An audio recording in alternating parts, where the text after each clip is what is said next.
Hello friends, आज की video में हम लोग डिस्कस करने वाले हैं price to earning ratio, price to book value और डिविडेंड यील्ड। इन तीनों का यूज करते हुए मार्केट को कैसे प्रेडिक्ट किया जा सकता है, पॉसिबल है। चलो ओके, फटाफट जल्दी से आज का वीडियो स्टार्ट करते हैं। तो लास्ट वीडियो में जो फ्रेंड्स हम लोगों ने करा था उसमें एक price to earning ratio, price to book value और डिविडेंड यील्ड, इन तीनों का मैंने एक आप लोगों को बताया था कि क्या क्या ट्रेंड हो सकता है, क्या क्या वैल्यूज होनी चाहिए। होपफुली आप लोग नोट्स प्रॉपर फॉर्म कर रहे होंगे, डायरी रजिस्टर पेन लेके साथ में जरूर बैठते होंगे। अगर नहीं बैठते हैं तो जल्दी से आदत जितनी जल्दी डाल लेंगे उतनी ज्यादा फायदे में रहेंगे। तो फटाफट जरा एक बार मैं उसके कुछ चीजों पे आता हूं, वो जरा आप लोग देखो। जो जस्ट 1 मिनट। हम्म लास्ट में जो बात हुई थी, जो लास्ट वाला वीडियो था इस सीरीज का, जो पार्ट 1 था, उसमें हमने पीई की बात करी थी, प्राइस टू बुक वैल्यू की बात करी थी, पीवी रेशियो की बात करी थी, और एक हम लोगों ने डिविडेंड यील्ड। ये तीन चीजों की बात हम लोगों ने ऑलरेडी करी थी। Price to earning ratio, price to book value and dividend yield, ये तीन चीजों की बात हो रही थी। इसमें जो प्राइस टू अर्निंग रेशियो, उस वीडियो को आप लोग जरूर जाके देखो। अगर आप इस चैनल पे नए हो और आप इस वीडियो को पहली बार देख रहे हो तो प्लीज चैनल को लाइक करो, सब्सक्राइब करो। अगर आपको कंटेंट पसंद आता है तो अपने फ्रेंड के साथ शेयर करो। कोई और टॉपिक जिस पर आप लोग चाहते हैं कि मैं वीडियो बनाऊं, उस वीडियो को आप लोग कमेंट में उस टॉपिक को लिखो। और प्लीज नोटिफिकेशन का बटन जो है उसको जरूर ऑन रखो, क्योंकि मैं कंटेंट बहुत अच्छे अच्छे लाने वाला हूं। अब जरा इस वीडियो में जरा देखो, जो पिछला वाला था उसमें PE, price to book value और डिविडेंड यील्ड, इन तीनों की बात हुई थी।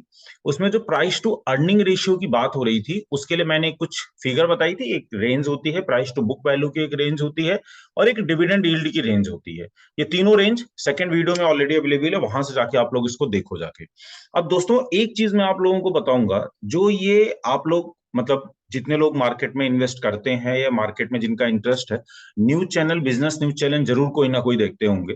तो ये जो मैंने तीन वैल्यूज यहां पर बताई हैं आपको, price to earning ratio, price to book value और डिविडेंड यील्ड, इसमें से जो सबसे ज्यादा न्यूज चैनल वाले यूज करते हैं वो होता है price to earning ratio. P ratio का सबसे ज्यादा हल्ला गुल्ला मचा रहता है। पीई हाई हो गया है, पीई बढ़ गया है, पीई घट गया है, ऐसा हो गया है, वैसा हो गया है। दोस्तों मैं एक बात बताऊं, पीई जो मेरी अपनी रिसर्च है, जो मेरा अपना परसेप्शन है, वो ये है, पीई इतना मेजर रोल प्ले नहीं करता है। जो इसमें मेजर रोल प्ले करता है, वो मेजर रोल क्या प्ले करता है दोस्तों, वो प्ले करता है डिविडेंड यील्ड। अब जरा आप एक बात ध्यान रखना बहुत अच्छे से, जो आज का वीडियो है इसमें बहुत कुछ इंपॉर्टेंट पॉइंट बताने वाला हूं, प्लीज उसका जरा आप लोग ध्यान रखो। जो डिविडेंड यील्ड है, जो सबसे डिविडेंड यील्ड का जो हमारी अपनी एक रिसर्च है, जो हम एक मार्केट को लेके अपना व्यू बनाएंगे, उसमें इन तीनों का क्या क्या वेटेज होना चाहिए। 45% मार्केट के व्यू में हम वेटेज रखेंगे डिविडेंड यील्ड का। ओके फ्रेंड, 30% हम वेटेज रखेंगे प्राइस टू बुक वैल्यू का। और जिसको लेकर के सबसे ज्यादा हल्ला गुल्ला मचता है, प्राइस टू अर्निंग रेशियो, उसका वेटेज हमारे लिए सिर्फ है 25%। पहला मिथ ब्रेक हुआ आप लोगों का। सारे लोग हल्ला गुल्ला मचाते हैं price to earning ratio, price to earning ratio, लेकिन एक्चुअल में जो सच है वो है डिविडेंड यील्ड। दोस्तों इस चैनल पे बहुत कुछ ऐसा आप लोगों को पता चलने वाला है, आप लोगों के बहुत सारे मिथ ब्रेक होने वाले हैं, क्योंकि जो हमें बताया जाता है, जो चीजें शोर मचता रहता है कि चैनल्स पे आते रहते हैं, बेसिकली उनसे पैसा नहीं बनता है, उनसे सही हमें व्यू नहीं मिलता है। ठीक है दोस्तों, तो अब सबसे पहले एक मैं छोटा सा कुछ दो तीन पॉइंट्स बताता हूं जो आप लोगों को थोड़ा सा कॉन्सेप्ट क्लियर करेगा।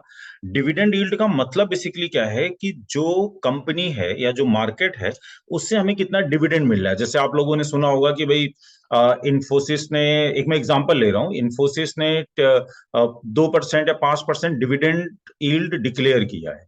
अगर उसने डिविडेंड डिक्लेयर किया है तो मान लेते हैं उसका जो शेयर है उसकी अगर फेस वैल्यू 10 रुपए है, और अगर उस 10 रुपए पे उसने जो है 5% या 10% ले लेते हैं, अगर उसने 10% जो है डिविडेंड डिक्लेयर किया है, तो फेस वैल्यू अगर 10 रुपए है तो उसका 10% कितना हो गया, 1 रुपए। तो 1 रुपए एक शेयर पे आपको अकाउंट में आएंगे, आपके जो भी अकाउंट आपका लिंक होगा। मान लेते हैं आपके पास इंफोसिस के 100 शेयर हैं और उसका फेस वैल्यू 10 रुपए है, और डिविडेंड डिक्लेयर करते हैं वो 10% का। तो आपके पास अगर 10 शेयर हैं तो आपके अकाउंट में 10 रुपए हैं। अब ये वो एक ऐसी इनकम है फ्रेंड्स, जो कंपनी डिविडेंड कब देगी। डिविडेंड देना कंपनी के लिए कोई कंपलसरी नहीं है, आप इस बात को समझना। डिविडेंड कंपनी तब देगी जब वो एक्चुअल में प्रॉफिटेबल होगी। जब एक्चुअल में प्रॉफिटेबल होगी, कैश का इशू नहीं होगा, उसके पास कैश एक्सेस में होगा, सरप्लस कैश होगा, पीटीए उसका अच्छा होगा। PTA means profit after tax, PAT जो होगा वो उसका अच्छा होगा, तभी वो कंपनी डिविडेंड देगी। अब डिविडेंड यील्ड यही हम मार्केट में लगाते हैं। मार्केट में जब जो अगर कंपनी अच्छा कर रही है, मार्केट अच्छा कर रहा है, तो मींस वो सरप्लस पैसा अपने पास नहीं रखेगा। वो क्या करेगा, अपने जो शेयर होल्डर्स हैं उनको पैसा ट्रांसफर करेगा। अब वो पैसा ट्रांसफर किस फॉर्म में करता है, वो डिविडेंड के फॉर्म में करता है। तो डिविडेंड से हमें काफी कुछ पता चलता है कि वो कंपनी कैसा कर रही है या मार्केट कैसा कर रहा है। ठीक है दोस्तों, अब जरा यहां पर एक जो कैच है वो आपको पकड़ना है, जो सबसे ज्यादा इंपॉर्टेंट पॉइंट है। अगर मैं एक करंट अकाउंट की बात करूं, जो बैंक में, मैं एफडी की बात नहीं कर रहा हूं, नॉर्मल अगर आप सेविंग अकाउंट में, करंट अकाउंट में बैंक में पैसा रखते हैं, तो आपको जो साल का मिलता है वो मिलता है 5% के आसपास, 4 से 5% के आसपास साल का मिलता है आपको करंट अकाउंट में, सेविंग अकाउंट में जो इंटरेस्ट मिलता है। अब अगर अगर शेयर में वो अपने को 1.5 से 2% या 2% भी अगर इंटरेस्ट मिल रहा है, तो आप समझ रहे हो कि कितनी बड़ी वैल्यू है वो। क्योंकि जो मार्केट में, जो बैंक में आपने पैसा रखा है, उसमें बैंक आपको 4% दे तो रहा है, लेकिन उस कैपिटल का कोई एप्रिसिएशन नहीं हो रहा है, वो कैपिटल में ग्रोथ नहीं होने वाली है। आपको सिर्फ और सिर्फ क्या मिलेगा, उस पर इंटरेस्ट मिलेगा। लेकिन अगर मान लेते हैं कोई पर्टिकुलर शेयर साल में 2% आपको डिविडेंड देता है, साल में 2% डिविडेंड दे रहा है, तो वो बैंक के कंपेयर में बहुत अच्छा है। क्यों? 2% उसने डिविडेंड दिया, फिक्स। दूसरी चीज क्या, आपकी कैपिटल की मैं बात कर रहा हूं, और दूसरा क्या हुआ, आपका जो शेयर का प्राइस है वो कुछ ऊपर जाएगा, मतलब आपकी कैपिटल में एक एप्रिसिएशन भी आ रहा है। तो इसीलिए यहां पे जो डिविडेंड यील्ड है वो बहुत मेजर रोल प्ले करता है। तो अब दोस्तों जरा एक बात आप लोग समझना, जो यहाँ पे मैंने जो लास्ट वीडियो में मैंने जो शेयर किया था, उसमें कुछ वैल्यूज मैंने शेयर करी थी। तो वो वैल्यूज के हिसाब से जो मैंने डिविडेंड यील्ड बताया हुआ था, वो डिविडेंड यील्ड 1 से, जो डिविडेंड यील्ड मैंने ली हुई थी वो मैंने बताया हुआ था 1 से 2। ठीक है दोस्तों, अब अगर डिविडेंड यील्ड 1 से 2 के बीच में आ रही है, और फेयर वैल्यू भी मैंने यही बोली थी, डिविडेंड यील्ड 1 से 2 आ रही है और फेयर वैल्यू भी मैंने यही बोला हुआ था। और जितना हम 2 के नियरेस्ट हैं, जितना हम 2 के नियरेस्ट हैं, उतना ही मार्केट के बुल रन, एक वी शेप रिकवरी जिसको हम बोलते हैं। अब बातों बातें प्लीज फ्रेंड ध्यान से सुनना, वीडियो को प्लीज स्किप करके मत देखना, नहीं तो बहुत कुछ मिस हो जाएगा, आपको पता भी नहीं चलेगा क्या मिस हो गया। कोई एक ऐसा पॉइंट होगा जिससे पैसे बन जाएंगे और वही आपका मिस हो जाएगा। तो अगर हमारे पास जो डिविडेंड यील्ड है वो 2 के आसपास पहुंच गई है, अभी अगला 5 मिनट ना प्लीज फोकस रखना, बहुत कुछ ऐसा पता चलने वाला है, आपकी आंखें बाहर आ सकती हैं, तो उसको थोड़ा संभाल के रखें आप लोग। अगर डिविडेंड यील्ड 2 के आसपास पहुंच गया है, डिविडेंड यील्ड 2 के आसपास पहुंच गया है, तो उसके मार्केट के वी शेप रिकवरी या एक बहुत अच्छे बुल रन स्टार्ट होने के चांसेस है, या फिर वहां से बहुत ज्यादा गिरेगा नहीं।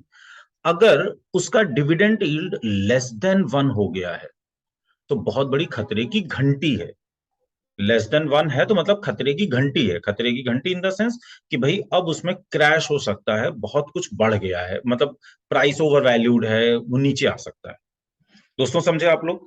ये जो 3 वैल्यूज मैंने जो सेकंड वीडियो में पार्ट 1 में जो इसका बताया था, price to earning, price to book, dividend yield, आपको क्या करना है, पहले डिविडेंड यील्ड देखना है, उसके बाद प्राइस टू बुक वैल्यू पे जाना है, सबसे लास्ट में प्राइस टू अर्निंग रेशियो में जाना है। एक बात मैं और बताऊं, जो मेरा अपना एक्सपीरियंस है, जो मेरी अपनी रिसर्च है, प्राइस टू अर्निंग रेशियो को आप ज्यादा ध्यान नहीं देंगे कोई दिक्कत नहीं है, प्राइस टू बुक वैल्यू को ध्यान नहीं देंगे थोड़ी सी दिक्कत आ सकती है, इसको तो ध्यान देना ही देना है। मतलब हमें डिविडेंड यील्ड को ही सबसे ज्यादा वेटेज देनी है, सबसे ज्यादा ध्यान देना है। आई थिंक मेरी बातें समझ में आई होंगी। एक बार मैं फटाफट जल्दी से समरी मारता हूँ। अगर डिविडेंड यील्ड 1 से 2 के बीच में होनी है, ये इसके फेयर वैल्यू है। अगर डिविडेंड यील्ड 2 के आसपास है, अगर डिविडेंड यील्ड 2 के आसपास है, तो इसका मतलब मार्केट के वी शेप रिकवरी होने के चांसेस है। अगर 1 के आसपास है या 1 से कम है, तो इसका मतलब मार्केट के क्रैश होने के चांसेस बहुत ज्यादा है। ठीक है दोस्तों, समझ में आया बात? प्राइस टू बुक वैल्यू के बारे में जो मैंने बताया हुआ था पार्ट 1 में, उसको आप लोग देख लीजिएगा, वहां से वैल्यूज भी हम लोग देखेंगे, थोड़ा सा उससे भी व्यू लेंगे, प्राइस टू अर्निंग रेशियो से भी व्यू लेंगे, लेकिन मेन हमारे लिए डिविडेंड यील्ड है। ठीक है दोस्तों, ये बात समझ में आई? ये हो गया थोड़ा सा नॉलेज वाला पार्ट। अब अगले पार्ट में चलते हैं, इसको अप्लाई करते हैं कि भाई ये हम कैसे देखेंगे, कैसे करेंगे। अब जरा मैं आप लोगों को एक चीज बताने जा रहा हूं, जरा मेरी बात ध्यान से सुनिएगा। एक रिसेंटली फॉल जो अभी आया था कोरोना के टाइम पे, कोरोना के टाइम पे मार्केट ने पूरा नीचे डिप मारी और फिर वहां से ऊपर वी शेप रिकवरी आई थी। तो जो अभी मैंने बताया है, जरा उस पे थोड़ा सा हम लोग ध्यान से देखते हैं। अब कुछ बातें जो नए दोस्त हैं मेरे साथ जुड़े हुए हैं, जिनको ज्यादा मार्केट का आइडिया नहीं है, जो भी सीख रहे हैं, बिगिनर हैं, क्योंकि इतने सारे डीमैट अकाउंट खुले हैं और इतना ज्यादा कचरा मार्केट में भरा पड़ा है। वही है ना कि टू द पॉइंट बात करने वाले लोग कम है, या तो वो बताना नहीं चाहते हैं या शायद उन्हें पता नहीं होती, दोनों बातें होती हैं। और मेरा एक सिंपल सा फंडा है, भाई वो चीजें बताओ, एक मेरे हर वीडियो की एक टैग लाइन है, वो बताओ जिससे पैसे बनेंगे, वो बताओ जिससे पैसे बनेंगे। और शायद आप लोग मेरे साथ जुड़े हो तो ये जानने के लिए ही जुड़े हो कि कैसे पैसे बनेंगे। तो मैं आप लोगों के साथ कुछ चीजें शेयर करता हूं, जरा वो आप लोग देखिएगा। एक मिनट। अब ये जो डिविडेंड यील्ड की बात हो रही थी कि डिविडेंड यील्ड है, ये 1 से 2 के बीच में है, 2 है, ऐसा है वैसा है। तो अब ये जो डिविडेंड यील्ड वाला फंडा है ना, इसको हम ढूंढेंगे कैसे, क्या करेंगे, इसको जरा मैं आता हूं। तो मैं जरा स्क्रीन शेयर कर रहा हूं, आप लोग यहां से जरा ध्यान से देखिएगा। आपको क्या करना है, अपने गूगल क्रोम पे गए, वहां पे आपको गूगल खोलना है। ठीक है, गूगल खोलने के बाद आपको इसमें टाइप करना है Nifty Nifty PE ratio, Nifty PE ratio type करना है। ठीक है, अब जब आप निफ्टी पी रेशियो यहां पे टाइप करेंगे, तो जस्ट 1 मिनट, तो यहां पे आपको बहुत सारी साइट्स खुलेंगी। आपको कौन सी साइट्स पे जाना है, www.1.nscindia.com, www.1.nscindia.com पे जाना है, इसको आपने क्लिक करना है। ध्यान से देखना दोस्तों, अभी जो आज आंखें खुल जाएंगी आप लोगों की, सीधे ही खुलेगा। यहाँ पे देखो, ये आप प्राइस टू अर्निंग रेशियो आ गया, प्राइस टू बुक वैल्यू आ गया, डिविडेंड यील्ड आ गया। अब इसमें मैं एक एक एक वो टाइम पीरियड लेता हूं जो अभी रिसेंटली फॉल है, मतलब वो एक ऐसा फॉल है जो हम सारे लोगों ने अभी देखा है, मतलब उस फेज को हमने जिया है। जो ये फरवरी फरवरी 2020 वाला जो टाइम था, फरवरी मतलब फरवरी मार्च 2020 वाला, जिसमें जो है एक कोरोना की वजह से मार्केट में डिप लगा, निफ्टी 7250 7,000 के आसपास गया और फिर वहां से उसने वी शेप रिकवरी मारी। तो जो मैंने आप लोगों को पार्ट 1 में बताया और जो आज बताया, पार्ट 1 में पूरा इसका थियोरेटिकल नॉलेज था। आज का वीडियो और जो थर्ड वीडियो होगा, इसमें हम इसको अप्लाई करेंगे, क्योंकि थ्योरेटिकल नॉलेज से पैसे नहीं बनते दोस्तों, एक चीज हमेशा ध्यान रखना, अगर आपको वो अप्लाई करना नहीं आता तो आप पैसे नहीं बना पाओगे। तो अब हम उसको अप्लाई करके सीखेंगे सेकंड और थर्ड वीडियो में कि भाई उसको हम यूज कैसे करना है। अब जरा रिसेंटली फॉल पे आते हैं, मतलब क्या price to earning ratio, price to book value या फिर डिविडेंड यील्ड कोई एक ऐसा सिम्टम्स बता रहे थे क्या कि मार्केट मार्च के महीने से वी शेप रिकवरी करेगा? समझ रहे हो फ्रेंड्स, मतलब जो अभी PE ratio, price to book value, dividend yield, इन सब की बात हुई थी, तो क्या price to earning ratio, dividend yield कुछ ऐसी वैल्यूज बता रहे थे क्या कि मार्केट वी शेप रिकवरी कर सकता है? तो मैं जरा यहाँ पे टाइम पीरियड ले लेता हूं।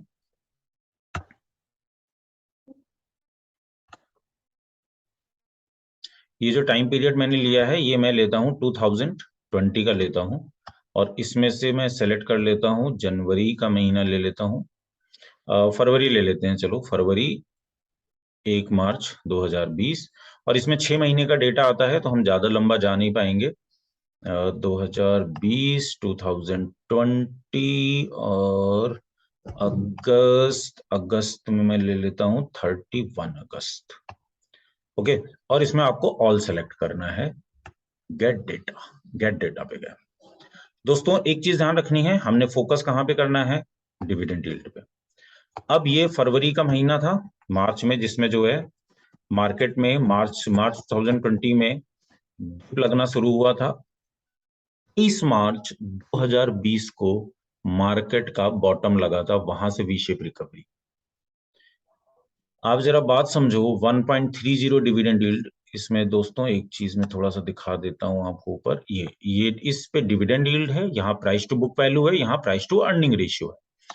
अब जरा अगर हम नीचे की तरफ चलेंगे, ये 26 फरवरी 2020 को 1.30 dividend yield mainly dividend yield पे जाना है आपको। ये दोनों चीजें ठीक है, 1.30, 1.36, 1.36, 1.35, 1.39, 46, 59, 53.66, 1.5 से ज्यादा होने लगा, 2 के नियरेस्ट जैसे पहुंचने लगता है, रिकवरी के चांसेस बढ़ते हैं। 1.70, 1.80, 1.84, 1.34। और जरा दोस्तों एक चीज देखो, ये है वो टाइम 2 का डिविडेंड यील्ड। 23 मार्च 2020 को डिविडेंड यील्ड है 2.0, 2.17, 17.15।